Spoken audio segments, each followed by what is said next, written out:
Gelaran World Water Forum 2024 menyediakan media center kelas dunia bagi jurnalis nasional maupun internasional yang meliput. Media center ini terletak di Bali Nusa Dua Convention Center 2 atau BNDCC 2 dan mulai dibuka sejak 18 hingga 24 Mei 2024 dari pukul 08.00 hingga 19.00 WITA.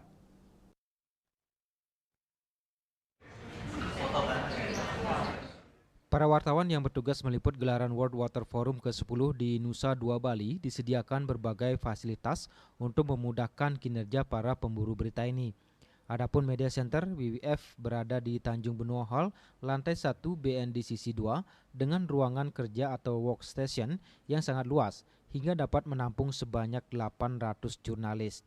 Workstation Media Center WWF difasilitasi dengan area press conference, one-on-one interview studio, ruang redaksi bersama internasional, broadcast center, video village, media booths, serta planning dan reaction scene area.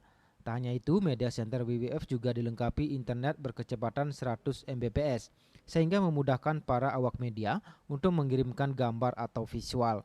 Tersedia juga 40 unit kabel LAN dengan bandwidth 1 Gbps pada meja working area dan 20 unit PC atau laptop.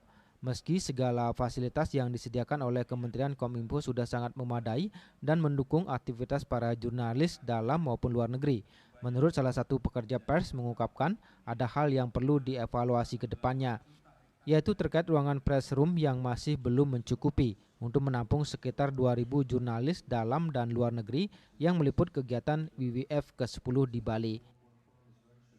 World Water Forum ini sebuah event internasional, jadi mungkin standarnya juga ekspektasi media yang datang ke sini juga ekspektasinya internasional lah, daripada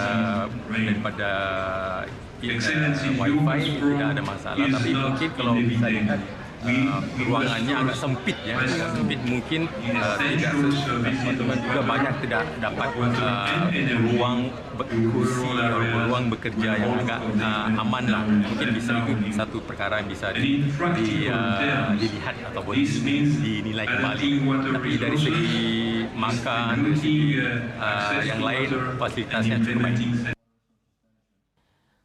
Forum air terbesar dunia World Water Forum ke-10 pada 18 hingga 25 Mei 2024 berfokus pada 4 hal, yakni konservasi air atau water conservation, air bersih dan sanitasi clean water and sanitation, ketahanan pangan dan energi, food and energy security, serta mitigasi bencana alam atau mitigation of natural disasters. Ari Wiratmaja, Bali TV.